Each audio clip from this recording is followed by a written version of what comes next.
बिस्मिल्लाहिर्रहमानिर्रहीम इय्याका नअब्दु व इय्याका नस्तईन। अस्सलाम वालेकुम टू ऑल। हम अपनी आज की क्लास में साइटोप्लाज्म एंड साइटोप्लाज्मिक ऑर्गेनील्स के ऊपर डिस्कस करने लगे हैं। पहले हम देख लेते हैं कि साइटोप्लाज्म के अंदर हमारे पास क्या क्या चीज़ें हैं समझने के लिए, और देन हम मूव करेंगे साइटोप्लाज्मिक ऑर्गेनील्स की तरफ।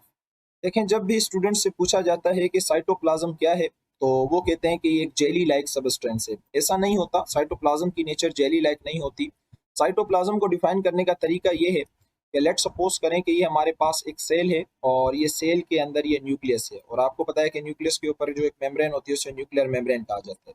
इस न्यूक्लियर मेम्ब्रेन से लेके ये जो प्लाज्मा मेम्ब्रेन है, अब इसके बीच वाला ये जो पोर्शन है ना, ये पोर्शन क्या कहलाता है? साइटोप्लाज्म कहलाता है। सही है, आपने इसे बताना है। यहाँ पे मैंने लिख दिया है, the portion between plasma membrane and nuclear membrane is called as cytoplasm. Plasma membrane से लेके न्यूक्लियर मेम्ब्रेन तक के बीच का जो पोर्शन होता है, इस पोर्शन को साइटोप्लाज्म कहा जाता है। अच्छा, अब हमारे पास कुछ ऑर्गेनिज्म ऐसे होते हैं जिनके अंदर साइटोप्लाज्म के दो रीजन होते हैं। जिस तरह से हम एमीबा की बात करें, ये जो एमीबा है इसके साइटोप्लाज्म के दो रीजन्स होते हैं। एक ये बाहर वाला रीजन होता है, ठीक है, इस बाहर वाले रीजन को कहा जाता है एक्टोप्लाज्म। यहाँ पे ज्यादातर फ्लूइड का पोर्शन ज्यादा होता है। और जो हमारा हमारा नहीं, एमीबा का जो इनर वन रीजन होता है उसको एंडोप्लाज्म कहा जाता है। और इसके अंदर ग्रेन्यूल्स पाए जाते हैं। ग्रेन्यूल्स मीन्स कुछ दाने नुमा स्ट्रक्चर, और ये जो दाने नुमा स्ट्रक्चर होते हैं ये एक्चुअली में इस एमीबा के ऑर्गेनील्स होते हैं। तो बाज़ औक़ात कुछ ऑर्गेनिज्म ऐसे होते हैं जिनके अंदर साइटोप्लाज्म के दो रीजन होते हैं। एक बाहर वाला रीजन जिसे हम एक्टोप्लाज्म कहते हैं, जो कि मोस्टली फ्लूइड नेचर का होता है, और दूसरा ये बिल्कुल अंदर वाला रीजन इसे हम एंडोप्लाज्म कहते हैं, और ये ग्रेन्यूल्स होता है, दाने दाने इसके स्ट्रक्चर होते हैं। और ये जो दाने नुमा स्ट्रक्चर होते हैं ये बेसिकली क्या होते हैं? इसके ऑर्गेनील्स होते हैं। अच्छा, जब हमने साइटोप्लाज्म को माइक्रोस्कोप पे देखा तो हमने देखा कि ये जो साइटोप्लाज्म है ये एक्टिव स्ट्रीमिंग मूवमेंट कर रहा है, यानी कि इसकी मूवमेंट हो रही होती है, ये एक जगह पे रुका हुआ नहीं होता। तो ये जो साइटोप्लाज्म की एक्टिव स्ट्रीमिंग मूवमेंट है ना, इस मूवमेंट को क्या कहा जाता है? साइक्लोसिस कहा जाता है। सही है, बाज़ औक़ात पूछा जाता है जो साइटोप्लाज्म की जो मूवमेंट हो रही होती है अंदर। अच्छा, ये साइटोप्लाज्म की मूवमेंट इसलिए हो रही होती है ताकि पूरे सेल के अंदर चीज़ों की जो डिस्ट्रीब्यूशन है वो अच्छे तरीके से हो जाए। तो इस मूवमेंट को क्या कहा जाता है? साइक्लोसिस कहा जाता है। फिर हमने देखा कि जो साइटोप्लाज्म है इसके अंदर एक स्पेशल किस्म का सॉल्यूशन भी मौजूद होता है, और साइटोप्लाज्म के इस स्पेशल सेल सॉल्यूशन को क्या कहा जाता है? साइटोसोल कहा जाता है। अब इस साइटोसोल के अंदर क्या क्या आ जाता है? अगर हम इसकी केमिकल कंपोजिशन देखें तो इसमें 90 टू 95% वाटर आ जाता है। उसके अलावा साल्ट्स आ जाते हैं, अमीनो एसिड्स आ जाते हैं, शुगर आ जाती है, प्रोटीन्स आ जाते हैं, फैटी एसिड्स आ जाते हैं, न्यूक्लियोटाइड्स आ जाते हैं, हार्मोन्स और एंजाइम्स। ये सारी की सारी चीज़ें आ जाती हैं साइटोप्लाज्म की केमिकल कंपोजिशन के अंदर। और इसमें सबसे जो ज़्यादा प्रोपोर्शन होता है वो वाटर का होता है। 90 टू 95% जो है वो साइटोसोल में वाटर पाया जाता है। बाकी जो हमारे पास 5% होते हैं उसमें फिर आपके salt, amino acid, sugar, protein, fatty acid या न्यूक्लियोटाइड, हार्मोन, एंजाइम्स वगैरह होते हैं। अच्छा भाई, साइटोप्लाज्म का काम क्या है? ये हमारी बॉडी के अंदर क्या काम करता है? तो ये हमारी बॉडी के अंदर दो इंपॉर्टेंट काम करता है। एक तो ये चीज़ों को स्टोर करता है, दूसरा चीज़ों की मेटाबॉलिज्म करवाता है। देखिए, मैंने आप लोगों को चैप्टर नंबर 11 बायो एनर्जेटिक्स जो है वो कंप्लीट करवा दिया है। उसके अंदर हमने देखा था कि पूरा का पूरा ग्लाइकोलाइसिस का प्रोसेस था, फिर क्रेब साइकिल थी। तो हमने ग्लाइकोलाइसिस का प्रोसेस जो है वो सारा का सारा इसकी मेटाबॉलिज्म, ग्लूकोज की मेटाबॉलिज्म हमने कहाँ करवाई थी? साइटोप्लाज्म के अंदर ही करवाई थी ना। तो मोस्टली हमारे पास जितने भी मेटाबॉलिक रिएक्शंस होते हैं ना वो साइटोप्लाज्म के अंदर होते हैं। और उसके अलावा हमारे ऑर्गेनील्स जो हैं वो मोस्टली साइटोप्लाज्म में ही पाए जाते हैं। तो ऑर्गेनील्स जो हैं वो मुख्तलिफ चीज़ों को स्टोर करते हैं। जैसे मैं आपको बताऊं कि गोल्जी बॉडीज है, ये कैल्शियम आयन को क्या करता है? स्टोर करता है। हमारी प्रोटीन्स वगैरह भी साइटोप्लाज्म के अंदर क्या होती हैं? स्टोर होती हैं। तो साइटोप्लाज्म के दो बड़े इंपॉर्टेंट काम होते हैं। एक तो ये स्टोरेज में हेल्प करता है, दूसरा ये मेटाबॉलिज्म में क्या करता है? मदद करता है। जिस तरह से मैं आपसे कह रहा हूँ कि हमारे पास ग्लाइकोलाइसिस होती है, ग्लूकोज का जो ब्रेकडाउन होता है वो सारा का सारा साइटोप्लाज्म में होता है। इसके अलावा अगर हम क्लोरोप्लास्ट की बात करें तो उसके अंदर जो हमारा फोटोसिंथेसिस होता है, लाइट रिएक्शन, जो डार्क रिएक्शन होता है, वो भी सारा का सारा साइटोप्लाज्म के अंदर ही होता है। तो ये बातें हैं कुछ जो कि आपने अपने जहन में रखनी है। अच्छा, अब हम मूव करते हैं साइटोप्लाज्मिक ऑर्गेनील्स की तरफ। ये कुछ ऑर्गेनील्स आप लोगों की स्क्रीन के ऊपर आ रहे होंगे। हम नंबर वाइज इनको पढ़ते जाएंगे और हर ऑर्गेनील का स्ट्रक्चर, उसकी कंपोजिशन और उसका जो फंक्शन है वो आप लोगों के साथ शेयर करेंगे। हम अपनी आज की क्लास में एंडोप्लाज्मिक रेटिकुलम के ऊपर डिस्कस करेंगे, और देन इंशाल्लाह फिर हम आगे की तरफ मूव करेंगे। भाई, जो एंडोप्लाज्मिक रेटिकुलम है इसको डिफाइन करने का तरीका ये है। हमने जब इलेक्ट्रॉन माइक्रोस्कोप, क्योंकि हम जितने भी ऑर्गेनील्स देखते हैं ना वो सारे के सारे इलेक्ट्रॉन माइक्रोस्कोप पे देखते हैं, क्योंकि उसका रिजॉल्विंग पावर ज्यादा होता है, ठीक है। तो सारे जितने भी ऑर्गेनील्स होते हैं वो इलेक्ट्रॉन माइक्रोस्कोप पे देखे जाते हैं। तो हमने क्या देखा, सेल के अंदर एक ट्यूब लाइक पूरा का पूरा चैनल बना हुआ था, एक ट्यूब लाइक पूरा का पूरा नेटवर्क बना हुआ था। और वो जो ट्यूब्स थी ना वो किसकी बनी हुई थी, वो ट्यूब्स लिपोप्रोटीन की बनी हुई थी, यानी कि लिपिड एंड प्रोटीन की बनी हुई थी। हमने ये देखा कि ये जो ट्यूब्स हैं ये न्यूक्लियर मेम्ब्रेन से शुरू हो रही हैं और प्लाज्मा मेम्ब्रेन पे जाके खत्म हो रही हैं। और ये जो चैनल है पूरी की पूरी चैनल की ये जो ट्यूब्स बनी हुई हैं ये लिपिड और प्रोटीन की बनी हुई है, जिसे हम लिपोप्रोटीन कहते हैं। तो हमने क्या किया, ये जो पूरा का पूरा ट्यूब बना हुआ था, ट्यूब का जो चैनल लिपोप्रोटीन का बना हुआ था, जो न्यूक्लियर मेम्ब्रेन से शुरू हो रहा है और बाहर प्लाज्मा मेम्ब्रेन पे खत्म हो रहा है, हमने इस चैनल का नाम, इस लिपोप्रोटीन वाले चैनल का नाम क्या रखा था, एंडोप्लाज्मिक रेटिकुलम रखा था। तो ये कहता है कि electron microscope reveals that channel of tube like structure of lipoprotein. एक ट्यूब का चैनल बना हुआ है और वो बना किसका हुआ है, लिपोप्रोटीन का बना हुआ है, जो कि एक्सटेंड होता है, कहाँ से शुरू होता है, न्यूक्लियर मेम्ब्रेन से, और जाके खत्म हो जाता है कहाँ पे, प्लाज्मा मेम्ब्रेन पे। और इस ट्यूब लाइक चैनल जो कि लिपोप्रोटीन का बना हुआ है, इसका नाम हमने क्या रखा था, एंडोप्लाज्मिक रेटिकुलम रखा था। तो यहाँ पे मैंने लिख भी दिया है कि endoplasmic reticulum is consist of lipoprotein. किसका बना हुआ है, पूरा का पूरा लिपोप्रोटीन का बना हुआ है। या तो आप ये कह सकते हो ये जो इसकी ट्यूब्स हैं, ये जो मेम्ब्रेन है, इसकी outer inner membrane endoplasmic reticulum की, ये टोटली किसकी बनी हुई है, लिपोप्रोटीन की बनी हुई है।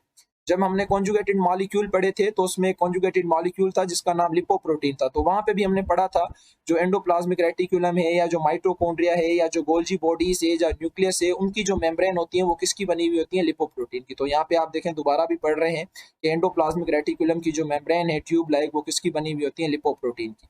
अच्छा, अब ये डबल मेम्ब्रेन ऑर्गेनील है, यानी इसके पास दो मेम्ब्रेन होती है। ये बहुत इंपॉर्टेंट बातें होती हैं जो आप लोगों ने याद रखनी होती है कि कौन सा सिंगल मेम्ब्रेन है, कौन सा डबल मेम्ब्रेन है।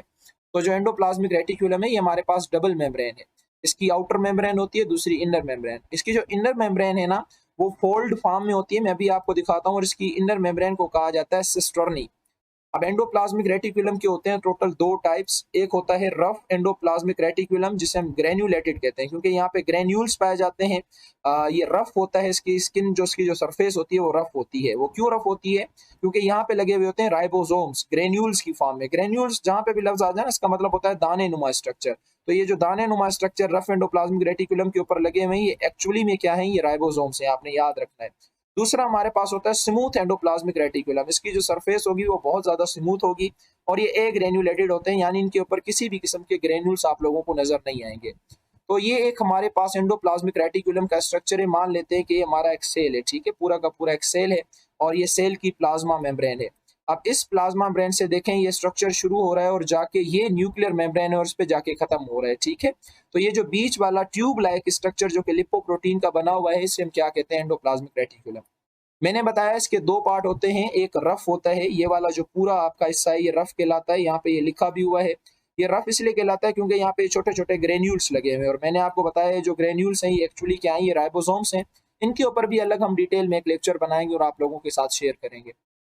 उसके बाद यहाँ वाला ये वाला जो स्ट्रक्चर है ये बिल्कुल स्मूथ है, आप इनकी स्किन देख सकते हैं, सरफेस देख सकते हैं, यहाँ पे कोई भी किस्म का ग्रेन्यूल मौजूद नहीं है। तो इनको क्या कहा जाता है, स्मूथ एंडोप्लाज्मिक रेटिकुलम कहा जाता है। हम इनके काम देख लेते हैं, इनके पार्ट्स को अच्छे तरीके से पढ़ लेते हैं।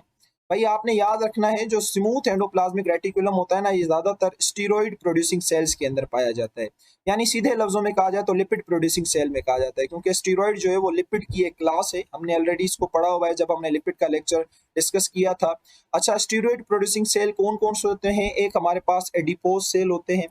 आपकी स्किन के नीचे जो टिश्यू पाए जाते हैं उन्हें एडिपोज टिश्यू कहा जाता है, और वो जो टिश्यू हैं जिन सेलों के बने हुए हैं उन्हें एडिपोज सेल्स कहा जाता है। और इन एडिपोज सेल्स के अंदर ज्यादातर क्या पाया जाता है, स्मूथ एंडोप्लाज्मिक रेटिकुलम पाया जाता है। उसके अलावा हमारे पास इंटरस्टिशियल सेल्स होते हैं। देखिए, इंटरस्टिशियल सेल्स वो सेल्स होते हैं जो कि फंक्शनल सेलों के बीच में रखे हुए होते हैं। ये हमारे पास मान लेते हैं क्योंकि पूरा का पूरा एक स्ट्रक्चर है, सही है। इस स्ट्रक्चर के अंदर ये फंक्शनल सेल मौजूद है। ये जो मैं लाल पेन से बना रहा हूँ ये सारे के सारे कौन से सेल हैं, फंक्शनल सेल मौजूद हैं, यानी कि ये कोई ना कोई क्या करेंगे, फंक्शन परफॉर्म करेंगे। अब इन फंक्शनल सेल के अंदर कुछ ये सेल पड़े हुए हैं, ये जो ग्रीन कलर के मैंने बनाए हैं। अब ये कोई फंक्शन परफॉर्म नहीं करते, ये किसी ना किसी चीज को क्या करते हैं, रिलीज करते हैं, किसी ना किसी चीज को क्या करते हैं, प्रोड्यूस करते हैं। तो ऐसे सेल जो कि फंक्शनल सेलों के बीच में पाए जाते हों उन्हें इंटरस्टिशियल सेल कहा जाता है। और ये कोई ना कोई चीज क्या करते हैं, सीक्रेट करते हैं, और मोस्टली ये हार्मोन्स वगैरह क्या करते हैं, सीक्रेट करते हैं। जिस तरह से आपकी बुक में तो मिसाल नहीं लिखी हुई, लेकिन आप लोगों को समझाने के लिए मैंने एक सेल की मिसाल दी है, लैडिक सेल्स। ये वो सेल्स होते हैं जो मेल के रिप्रोडक्टिव ऑर्गन्स में पाए जाते हैं। ये लैडिक सेल्स, ये इंटरस्टिशियल सेल्स कहलाते हैं, और ये एक हार्मोन प्रोड्यूस करते हैं जिन्हें टेस्टोस्टेरोन कहा जाता है। और ये वो हार्मोन होता है जो मेल के अंदर स्पर्म की प्रोडक्शन करवाता है और उसको सेकेंडरी सेक्सुअल कैरेक्टर देता है।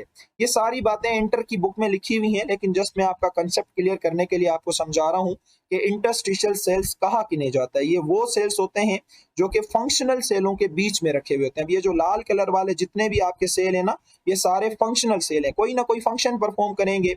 इनके बीच में ये जो सेल रखे हुए हैं ये इंटरस्टिशियल सेल हैं, जो मैंने ग्रीन पेन से बनाए हैं। और इनका काम होता है किसी न किसी चीज को प्रोड्यूस करना, किसी न किसी चीज को रिलीज करना। तो ये जो यहाँ पे रिलीज करेंगे, मान लेते हैं ये लैडिक सेल्स हैं, ठीक है। ये लैडिक सेल्स मेल के रिप्रोडक्टिव ऑर्गन में पाए जाते हैं। और ये लैडिक सेल्स क्या प्रोड्यूस करते हैं, एक हार्मोन प्रोड्यूस करते हैं जिसका नाम क्या है, टेस्टोस्टेरोन, जो मेल के अंदर स्पर्म की प्रोडक्शन करवाता है और मेल के अंदर सेकेंडरी सेक्सुअल कैरेक्टर देता है। यानी वो कैरेक्टर जो मेल को फीमेल से क्या करते हैं, सेपरेट करते हैं, उनको सेकेंडरी सेक्सुअल कैरेक्टर कहा जाता है। तो यहाँ पे मैंने इसकी एक डेफिनेशन भी लिख दी है ताकि जो बच्चे इंटरेस्टेड होते हैं चीज़ों को समझने के लिए उनको आसानी हो। तो इंटरस्टिशियल सेल्स वो होते हैं जो कि किसी फंक्शनल सेल के बीच में रखे हुए होते हैं, जिस तरह से लैडिक सेल्स। ये जो लैडिक सेल्स हैं ये आपके इंटरस्टिशियल सेल्स हैं, मेल रिप्रोडक्टिव ऑर्गन के अंदर ये पाए जाते हैं। बाकी कहानी मैंने आपको बता दी है। दूसरा, ये ग्लाइकोजन स्टोरिंग सेल्स के अंदर पाए जाते हैं। ग्लाइकोजन स्टोरिंग सेल्स वो होते हैं जो ग्लूकोज को स्टोर करते हैं, और हमारे अंदर ये लीवर के सेल होते हैं। लीवर के सेल हमारे पास जो है वो ग्लूकोज को स्टोर करते हैं in the form of glycogen. और दूसरा, ये मसल सेल्स के अंदर पाए जाते हैं, क्योंकि हमारे जो मसल सेल्स हैं उनके अंदर भी हमारा जो ग्लूकोज है वो in the form of glycogen क्या होता है, स्टोर होता है। तो आपने याद रखना है ये ज्यादातर स्टीरॉइड प्रोड्यूसिंग सेल के अंदर पाए जाते हैं, जैसे एडिपोज या इंटरस्टिशियल सेल हो गए। उसके अलावा ये ग्लाइकोजन स्टोरिंग सेल यानी लीवर और मसल सेलों के अंदर भी एंडोप्लाज्मिक रेटिकुलम पाए जाते हैं। अब ऐसा नहीं है कि इनके अंदर ये रफ एंडोप्लाज्मिक रेटिकुलम नहीं पाया जाता, ये पाया जाता है, लेकिन as compare to the smooth endoplasmic reticulum ये थोड़ा सा कम पाया जाता है। अच्छा, देन हमारे पास रफ एंडोप्लाज्मिक रेटिकुलम है। अगर हम रफ एंडोप्लाज्मिक रेटिकुलम की बात करें तो ये मोस्टली एसोसिएटेड होता है राइबोसोम्स के साथ। और आप सब लोगों को पता है कि ribosomes are the protein factories of the cell. हमारी जितनी भी प्रोटीन्स बनती हैं वो राइबोसोम्स के अंदर बनती हैं। तो रफ एंडोप्लाज्मिक रेटिकुलम का काम क्या होगा, ये प्रोटीन बनाने में मदद करेगी। तो अंडरस्टूड बात है। ये ज्यादा किन सेलों में पाया जाएगा, ये ज्यादा उन सेलों में पाया जाएगा जहाँ पे प्रोटीन की सिंथेसिस ज्यादा होती है, जैसे सिलेवरी ग्लैंड। हमारे मुंह में जो सिलावा प्रोड्यूस होता है ना, वो सिलेवरी ग्लैंड्स की वजह से प्रोड्यूस होता है। 3 किस्मों के होते हैं। ये न्यूट्रिशन में मैं आप लोगों को पढ़ाऊंगा, तो परेशान होने की जरूरत नहीं है। अब इस सिलावा के अंदर हमारी एक एंजाइमेटिक प्रोटीन बनती है जिसका नाम एमाइलेस है। ये है एंजाइम लेकिन बना प्रोटीन का हुआ है, ठीक है। तो ये स्टार्च की डाइजेशन, ग्लाइकोजन की डाइजेशन, कार्बोहाइड्रेट की डाइजेशन में मदद करवाता है। तो ये ज्यादातर सिलेवरी ग्लैंड्स में पाया जाता है, रफ एंडोप्लाज्मिक रेटिकुलम। दूसरा, पेनक्रियास, ये हमारा एक ऑर्गन है पूरा बॉडी का जो कि स्मॉल इंटेस्टाइन के बीच में पाया जाता है। ये भी एक हार्मोन बनाता है जिसकी नेचर प्रोटीन की होती है, जिसका नाम इंसुलिन है, जो कि ब्लड के अंदर ग्लूकोज की लेवल को मेंटेन रखता है। यानी कि जो हमारे पास डायबिटीज मिलाइटस होती है ना, उसके अंदर इंसुलिन का एक बड़ा अच्छा खासा क्या होता है, रोल होता है। तो ये हमारे पास कुछ डिस्कशन थी एंडोप्लाज्मिक रेटिकुलम के पार्ट्स के ऊपर, स्मूथ और रफ के ऊपर। अब हम थोड़ा सा इसका काम देख लेते हैं कि ये क्या क्या जो है वो काम करता है, समझने की कोशिश करते हैं। भाई, पहले तो ये राइबोसोम्स को प्लेटफॉर्म देता है। देखें, राइबोसोम जितने भी लगे हुए होते हैं, ऐसा नहीं है कि वो साइटोप्लाज्म में फ्रीली नहीं पाए जाते, फ्रीली भी पाए जाते हैं, लेकिन मोस्टली उनको प्लेटफॉर्म किसने दिया हुआ होता है, रफ एंडोप्लाज्मिक रेटिकुलम ने दिया हुआ होता है। दूसरा, ये हमारे सेल को मैकेनिकल सपोर्ट देता है। अंडरस्टूड बात है। ये पूरा का पूरा स्ट्रक्चर, अब ये सेल है और ये न्यूक्लियस है। अब हो सकता है ये सेल की शेप चेंज हो, लेकिन यहाँ पे अगर आप एक पूरी की पूरी ट्यूब्यूल्स रख दें तो ये ट्यूब्यूल्स किसी ना किसी हवाले से इस सेल को मैकेनिकल सपोर्ट जरूर देती हैं। तो ये मैकेनिकल सपोर्ट भी देता है। दूसरा, ये सरफेस एरिया बढ़ा देता है मेटाबॉलिक रिएक्शंस के लिए। सरफेस एरिया का मतलब है कि जगह को ये क्या कर देता है, इंक्रीज कर देता है। अभी आप लोगों ने कहा कि हमारे साइटोप्लाज्म में मोस्टली मेटाबॉलिक रिएक्शन होते हैं, और ये जो एंडोप्लाज्मिक रेटिकुलम है साइटोप्लाज्म का ही हिस्सा है, साइटोप्लाज्म में ही पाया जाता है। तो जितना हिस्सा ज्यादा दोगे, जितना सरफेस एरिया ज्यादा दोगे, उतने मेटाबॉलिक रिएक्शंस भी क्या होते हैं, अच्छे तरीके से होते हैं। ओके। उसके बाद ये कहता है it helps in the import and export of substances inside the cell as well as outside the cell. ये कहता है कि ये चीजों की इंपोर्ट और एक्सपोर्ट में भी क्या करता है, मदद करता है। भाई लेट सपोज करो कि ये हमारे पास एक सेल है और इस सेल के अंदर ये न्यूक्लियस है, ठीक है, और ये हमारे पास साइटोप्लाज्म का थोड़ा सा हिस्सा है और यहाँ से हमारा ये पूरा का पूरा एंडोप्लाज्मिक रेटिकुलम शुरू हुआ है। देखें बाज औकात ऐसा होता है कि डीएनए से कोई इंफॉर्मेशन जानी होती है साइटोप्लाज्म की तरफ, तो जब डीएनए से इंफॉर्मेशन जानी होती है ना तो वो डायरेक्ट साइटोप्लाज्म में नहीं जाती, वो इन्हीं ट्यूब्यूल्स इन्हीं नेटवर्क से जाती है, इन्हीं चैनल से जाती है। तो ये चैनल्स जो हैं देखें किसी ना किसी तरीके से इंपोर्ट और एक्सपोर्ट में क्या कर रहे हैं, मदद कर रहे हैं। तो कहते हैं कि it helps in the import and export of substance inside the cell, cell के अंदर भी इंपोर्ट एक्सपोर्ट में काम करते हैं और सेल के बाहर भी। अच्छा, इसकी एक और बेहतरीन मिसाल मैं आपको गोल्जी बॉडीज के अंदर दूंगा, जब मैं गोल्जी बॉडीज समझाऊंगा तो इसके अंदर एक और एग्जांपल भी मैं दूंगा, क्योंकि एंडोप्लाज्मिक रेटिकुलम के अंदर जब प्रोटीन बनती है ना तो उस प्रोटीन को सेल की एक जगह से दूसरी जगह लेके जाने की जिम्मेदारी भी एंडोप्लाज्मिक रेटिकुलम की होती है। अच्छा, इस सेल से उस प्रोटीन को निकाल के दूसरे सेल में डालने की जिम्मेदारी भी इस एंडोप्लाज्मिक रेटिकुलम की होती है। तो प्रोटीन्स, हार्मोन्स, एंजाइम्स, इनकी ट्रांसपोर्टेशन के अंदर भी एंडोप्लाज्मिक रेटिकुलम का क्या होता है, बड़ा रोल होता है। किसी सेल को ये जो है प्रोटीन या एंजाइम्स या हार्मोन्स XYZ जो भी प्रोटीन नेचर का होगा, क्योंकि हमारी जितनी भी प्रोटीन है वो एंडोप्लाज्मिक रेटिकुलम में बनती है, तो जब भी प्रोटीन बनती है तो उसको इस बनने के बाद अपने टारगेट पे भेजा जाता है कि वहां पे जाके ये काम करे। तो जब भेजा जाता है तो जाहिर सी बात है किसी और सेल में भेजा जाता है या उसी सेल के अंदर भेजा जाता है। तो इस तरह से एक सेल से इंपोर्ट हो रही है, दूसरे सेल में एक्सपोर्ट हो रही है। तो ये सारा सिस्टम इस तरह से होता है। It helps in the synthesis of lipid. उसके अलावा हमारे पास कुछ लिपिड की ऐसी क्लासें हैं जिनकी फॉर्मेशन जो है वो एंडोप्लाज्मिक रेटिकुलम के अंदर होती है। जिस तरह से अगर हम कोलेस्ट्रॉल की बात करें या विटामिन डी की बात करें तो वो एंडोप्लाज्मिक रेटिकुलम की मदद से ही बनता है। It also aid in the detoxification of harmful drugs and poison substances. हमारे पास जो पॉइजन सब्सटेंसेज होते हैं या फिर जो ड्रग्स होती हैं, लेकिन जितनी भी दवाएं हम लेते हैं अपना काम करने के बाद उनको मेटाबोलाइज किया जाता है, उनको तोड़ा जाता है, फिर बॉडी से बाहर निकाला जाता है, फिर वो किडनी से हम बाहर निकालते हैं, यूरिन के जरिए या फीसिस के जरिए बाहर निकालते हैं। तो ये कहता है जो ड्रग्स होती हैं उनकी टॉक्स जब तक, देखो कोई ड्रग है ना जब वो अपना काम करती है तो काम करने के बाद अगर वो की बॉडी में रह जाए तो वो आपके लिए टॉक्सिक बन जाती है, उसको बाहर निकलना होता है, उसको लेस टॉक्सिक बनाना होता है, और वो जब तक बाहर नहीं निकलेगी जब तक आप उसकी टॉक्सिसिटी को खत्म नहीं करेंगे। और टॉक्सिसिटी को खत्म करने के लिए हमारे पास एंडोप्लाज्मिक रेटिकुलम मौजूद होता है जो कि इसको डिटॉक्सिफाई कर देता है। डिटॉक्सिफाई का मतलब क्या होता है, किसी चीज की टॉक्सिफिकेशन को खत्म कर देना, टॉक्सिसिटी को खत्म कर देना या उसको फिर रिड्यूस कर देना, ये डिटॉक्सिफिकेशन कहलाता है।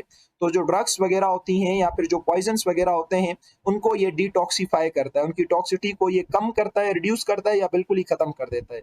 उसके अलावा the most important function of the endoplasmic reticulum is to store and release the calcium ions. ये बहुत इंपॉर्टेंट बात है, आप लोगों ने याद रखना है कि कैल्शियम आयन को स्टोर करना और रिलीज करना ये भी किसका काम होता है, एंडोप्लाज्मिक रेटिकुलम का काम होता है। उसके अलावा आप लोगों की बुक के अंदर एक छोटा सा नोट लिखा हुआ है, उस नोट के ऊपर भी जो है हम वो डिस्कस कर लेते हैं। देखिए हम कहते हैं कि धूप में बैठने से हमें विटामिन डी मिलता है। भाई जब हम धूप में बैठते हैं तो हमें विटामिन डी कैसे मिलता है, कि अल्लाह ताला वो डायरेक्ट हमें विटामिन डी दे रहे होते हैं? ऐसा हरगिज नहीं होता। हमारी जो स्किन के सेल होते हैं ना, स्किन के सेल्स, उनमें उनके अंदर स्मूथ एंडोप्लाज्मिक रेटिकुलम तो जरूर होगा। अब सेल है ऑर्गेनील होगा, एंडोप्लाज्मिक रेटिकुलम होगा और उसका ये टाइप स्मूथ जरूर होगा। स्किन के सेलों में तो स्मूथ एंडोप्लाज्मिक रेटिकुलम पाया जाता है। अब इसके अंदर ये एबिलिटी होती है कि ये कोलेस्ट्रॉल को कन्वर्ट कर दे किसके अंदर, विटामिन डी के अंदर, क्योंकि हमारा जो विटामिन डी है ना ये लिपिड नेचर का जो है वो है, क्या कहते हैं, विटामिन ही है, तो जो कि बोन्स की ग्रोथ के लिए बहुत इंपॉर्टेंट होता है। तो स्किन के नीचे जो ये जो हमारे पास कोलेस्ट्रॉल मौजूद होता है इसको हम विटामिन डी में कन्वर्ट कर तो सकते हैं, लेकिन इसके लिए हमें कुछ रिक्वायर्ड होता है। वो रिक्वायर्ड होता है कि हमें एनर्जी चाहिए होती है, और वो एनर्जी हम कहाँ से लेते हैं, तो जब सनलाइट गिरती है तो उस लाइट के अंदर एनर्जी के छोटे छोटे पैकेट्स होते हैं जिन्हें आप फोटोन कहते हो। तो उस एनर्जी को इस्तेमाल करके स्किन के सेल क्या करते हैं, जो कोलेस्ट्रॉल होता है उस कोलेस्ट्रॉल को कन्वर्ट कर देते हैं विटामिन डी के अंदर। तो धूप से हमें विटामिन डी ऐसे मिलता है। और ये कहता है vitamin D is very essential for the development of the bones. Bones की डेवलपमेंट के लिए विटामिन डी बहुत एसेंशियल होता है। तो यहाँ पे मैंने लिख दिया है कि smooth endoplasmic reticulum convert cholesterol in the skin cells. हमारे जो स्किन के सेल के अंदर जो कोलेस्ट्रॉल होता है ये उसको कन्वर्ट करते हैं विटामिन डी के अंदर in the presence of sunlight, क्योंकि सनलाइट से ये एनर्जी लेते हैं छोटे छोटे पैकेट्स की फॉर्म में जिन्हें हम फोटोन कहते हैं। अच्छा, एक और बात आपसे शेयर करता जाऊं, बेडून ट्राइब सिटी नॉर्थ अमेरिका की एक सिटी है, एक शहर है। जहाँ की जो फीमेल्स हैं वो ज़्यादातर डार्क गारमेंट्स का इस्तेमाल करती हैं, बाय वगैरह का इस्तेमाल करती हैं, तो उनका जो सनलाइट के साथ एक्सपोजर है ना वो कम से कम होता है, तो उनकी जो बोन्स होती हैं ना वो ज़्यादातर क्या होती हैं, वीक्स होती हैं। सही है, मुझे उम्मीद है कि साइटोप्लाज्म और एंडोप्लाज्मिक रेटिकुलम आप लोगों को अच्छे तरीके से समझ आ गया होगा। इंशाल्लाह नेक्स्ट क्लास के अंदर हम गोल्जी बॉडीज़ के ऊपर डिस्कस करेंगे। आप इसको पढ़ें, अच्छे तरीके से समझें, जहाँ प्रॉब्लम होती है आप कमेंट बॉक्स में आके मुझसे पूछ सकते हैं। तब तक के लिए अल्लाह हाफिज़, अपना बहुत सारा